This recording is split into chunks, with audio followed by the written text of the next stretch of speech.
یہ سارے چکر بازیاں آپ کر دیں تے مڑ کے سانو پاکستانیت دا سبق دے دیں. سانو پتہ ہے اس دور میں میں اور ہے جام اور ہے جم اور ساکی نے بنا کی روش لطف و ستم اور مسلم نے بھی تعمیر کیا اپنا حرم اور. کیوں جی؟ ہاں جی یہ سارا کچھ سانو پتہ ہے. گفتار سیاست میں وطن اور ہی کچھ ہے. اقبال کہندا ہے گفتار سیاست میں وطن اور ہی کچھ ہے اور ارشاد نبوت میں وطن اور ہی کچھ ہے. اس واسطے میں حدیث پاک مکمل کرا جڑی فتنے والی سی, بس میری گفتگو ختم. حضور نے فرمایا دوسرا والآخر اسود و مربادن, فرمایا ایک دل تو سفید ہے, زمین آسمان جب تک کھڑے انہوں کوئی فتنہ نقصان نہیں کرے گا.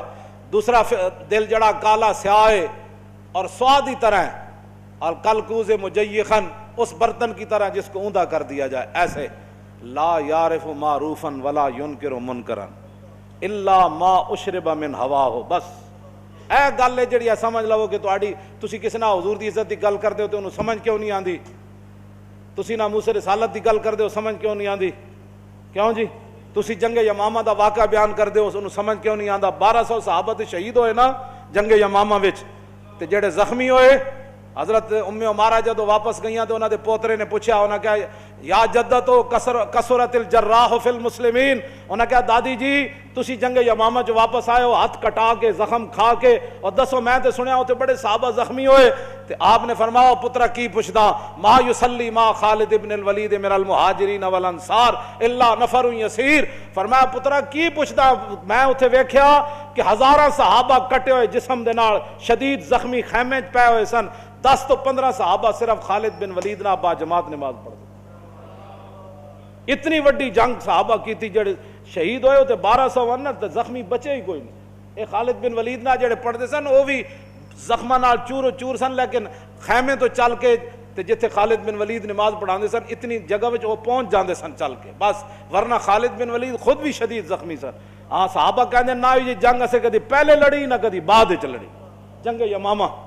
تو اس واسطے جنگ یمامہ بھی کسی کو سمجھ نہ آئے, رسول اللہ کو جو لوگوں نے پتھر مارے وہ بھی سمجھ نہ آئے, رسول اللہ کا جنگوں کے اندر تشریف لے جانا بھی سمجھ نہ آئے, اور حضور کا پوری دنیا سے ٹکر لے لینا یہ بھی سمجھ نہ آئے, اور صحابہ کے ٹکڑے ہو جانا یہ بھی سمجھ نہ آئے, جنگ قادسیہ بھی اس کو سمجھ نہ آئے, یرموک بھی نہ آئے, کربلا بھی نہ آئے. چلتے چلتے 1857 تک بہادر شاہ ظفر کے ساتھ جو کچھ ہوا وہ بھی سمجھ نہ آئے, مساجد کے ساتھ جو کچھ ہوا وہ بھی سمجھ نہ آئے, کالے پانی میں ہمارے بزرگوں کے ساتھ جو کچھ ہوا وہ بھی سمجھ نہ آئے, 1953 کی تاریخ میں جو کچھ ہوا وہ بھی سمجھ میں نہ آئے. تو پھر حضور نے کیا فرمایا کہ جب انسان کا دل کالا ہو جاتا ہے نا, اونٹے برتن کی طرح وہ ہو جاتا ہے, تو لا یعرف معروفا ولا ینکر منکرا, نہ اس کو کسی اچھائی کا پتہ چلتا ہے نہ اس کو کسی برائی کا پتہ چلتا ہے. اللہ ہاں یہ بات ضرور ہے, الا ما اشرب من ہواہ, ہاں جو خواہشات کا بندہ ہو جاتا ہے, جو خواہشات اسے پلائی جاتی ہے, آج فلانا ڈرامہ دیکھنا ہے, آج فلاں فلم دیکھنی ہے, آج اتنا حرام کمانا ہے, آج 2 نمبر مال بیچنا ہے, آج سود کھانا ہے, آج رشوت لینی ہے, آج مسلمان جو ہے سویرے میرے دفتر میں ایک ایسی فائل آنی ہے جس کے اندر لاکھوں روپے میں نے کمانے ہیں, یہ ساری چکر بازیاں وہ کرے گا. الا ما اشرب ما ہواہ, ہاں جو خواہشات اسے پلا دی گئی ہیں وہ خواہشات کے پیچھے پیچھے چلے گا, نہ اس کو اسلام سمجھ آئے گا نہ اس کو دین سمجھ آئے گا, نہ مسئلہ ناموس رسالت سمجھ آئے گا نہ مسئلہ ختم نبوت سمجھ آئے گا. خدا کا شکر ادا کرے کہ کم از کم حضور کی عزت کا مسئلہ آپ کو سمجھ آیا. ہاں جی آپ کے دل سے سفید ہیں, سیاہ نہیں ہوئے. ہاں جی تو جس کو سمجھ نہیں آتا آپ بس بات صرف بتا دیا کریں, آپ کے اور میرے بس میں نہیں ہے. اس کے بارے میں تو حضور فرما گئے کہ لا یعرف معروفا ولا ینکر منکرا, نہ اس کو اچھائی کا پتہ چلے گا نہ اس کو برائی کا پتہ چلے گا. بس اتنا ہی میرا پیغام ہے, لیکن ہر ایک اپنے خون اور اپنے پیشے کا اظہار ضرور کرے گا. ہاں جی کیوں جی, ہاں توجہ توجہ, یہ بات میں نے ایسے نہیں کی ہے. حضرت محمود غزنوی نے ایک دن فرمایا کہ میں حضرت خضر علیہ السلام کی زیارت کرنا چاہتا ہوں. ایک غریب آدمی کھڑا ہوا, وہ کہنے لگا میں آپ کو زیارت کرا دیتا ہوں لیکن ایک شرط ہے, میں غریب ہوں, 6 مہینے کا خرچہ میں آپ کو دینا ہوگا میرے بچوں کا. اس نے کہا ٹھیک ہے. 6 مہینے کے بعد محمود غزنوی نے اس کو بلایا. ہاں جی خضر علیہ السلام کی ملاقات کا کوئی وظیفہ مکمل ہوا, اس نے کہا جی کچھ وظیفے الٹ ہو گئے، 6 مہینے اور چاہیے۔ اس نے کہا ٹھیک ہے۔ سال کے بعد اس کو پھر حضرت محمود غزنوی بلایا، فرمایا ہاں جی خضر علیہ السلام نہ کو میری ملاقات کا امکان پیدا ہویا، تسی وظیفے جو کر رہے ہو دریا دے کنارے۔ انہوں نے کہا جی میں کہاں، خضر علیہ السلام کہاں، میں نے تو آپ کے ساتھ جھوٹ بولا ہے، غریب آدمی تھا تو پیسے میرا روٹی پانی چل گیا 1 سال۔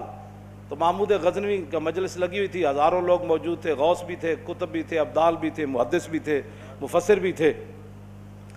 تو اس نے اپنے ایک وزیر کی طرف اشارہ کر کے کہا بتاؤ بھائی جو بادشاہ سے جھوٹ بولے اس کی کیا سزا ہے؟ وہ وزیر کہنے لگا کہ اس کو قتل کر دیا جائے۔ محمود غزنوی کے مجلس میں ایک نورانی چہرے والے بزرگ بیٹھے تھے، انہوں نے کہا بادشاہ سلامت، اس نے بالکل ٹھیک کہا۔ پھر اس نے ایک دوسرے وزیر سے پوچھا، اس نے کہا جی اس کی کیا سزا ہے جس نے بادشاہ سے داؤ بھی لگایا اور جھوٹ بھی بولا؟ اس نے کہا یہ گردن نہ اتاریں، یہ تو پھر جلدی مر جائے گا، اس پر کتے چھوڑے، یہاں تک کہ کتے اسے نوچ نوچ کر کھائیں تاکہ اس کو پتہ چلے بادشاہ سے جھوٹ نہیں بولا جاتا۔ تو وہ بزرگ نورانی چہرے والے کہنے لگے بادشاہ سلامت، اس نے ٹھیک کہا۔ پھر اس نے حضرت ایاز کو کہا، ایک ہی صف میں کھڑے ہو گئے محمود و ایاز۔ حضرت ایاز کو کہا کہ ہاں جی آپ بتائیں۔ اس نے کہا بادشاہ سلامت، ایک غریب آدمی تھا، اس کے جھوٹ بولنے سے آپ کے وقار میں کوئی کمی نہیں آئی، اور 1 سال پیسے دینے سے آپ کے خزانے میں کوئی کمی نہیں ہے، یا آپ اس کو معاف کر دیں۔ وہ نورانی چہرے والا بزرگ کہنے لگا بادشاہ سلامت بالکل اس نے ٹھیک کہا۔ محمود غزنوی نے ان بزرگوں کو قریب بلایا، انہوں نے کہا یہ کیا بات ہے، جو گردن اتارنے کا کہتا ہے وہ بھی ٹھیک ہے، جو یہ کہتا ہے کہ کتے چھوڑ دیا جائے وہ بھی ٹھیک ہے، جو معافی کرتا ہے۔ اس نے کہا کہ جس نے کہا نا گردن اتار دو، یہ اس کا خاندان تھا کسائی، تو اس نے اپنے خاندان کا اظہار کیا ہے، گردنیں اتارنے کے عادی ہیں، اور کہا کہ غلطی تو تیری ہے جیسے تو نے ایسے لوگوں کو وزیر بنایا۔ اس نے کہا جس نے کتوں کا کہا نا کتے چھوڑو، اس کے آباء و اجداد بادشاہوں کے کتے نہلایا کرتے تھے۔ اس نے اپنے خاندان کا اظہار کیا ہے، اس نے اپنی فطرت اپنے خون کا بتایا ہے، اور کہا کہ رہ گیا ایاز تو یہ سید ہے، اور سید کربلا میں لٹے بھی گئے تو اف نہیں کی، اپنا سودا بیچ کر بازار سونا کر گئے، کون سی بستی بسائی تاجران آل بیت۔ کیوں جی یہ سید ہے۔ جب یہ کہا نا یہ سید ہے تو محمود غزنوی کرسی پر کھڑا ہو گیا، وہ کہنے لگا ایاز تو نے آج تک بتایا ہی نہیں میں آل رسول ہوں، اتنا ظلم کیا تو نے بتایا ہی نہیں آج تک۔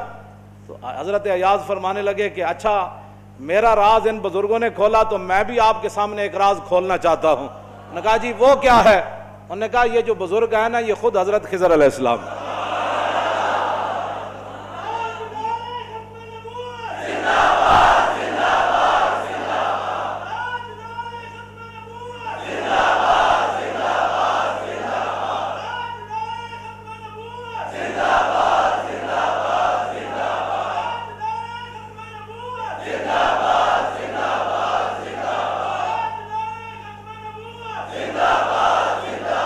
توجہ بھائی توجہ، آپ اور ہم خوش نصیب ہیں کہ ہم اپنے خون کا اظہار کر رہے ہیں۔ ہمارے آباء و اجداد نے صدقے یا رسول اللہ کے نعرے لگائے، ہمارے بڑوں نے حضور سے محبت کی، حضور کی ختم نبوت پر پہرے دیے، تو ہم اپنے خاندان کا اظہار کر رہے ہیں، اور جن لوگوں کو یہ مسئلہ نہیں سمجھ آ رہا ہے وہ اپنے خاندان کا اظہار کر رہے ہیں۔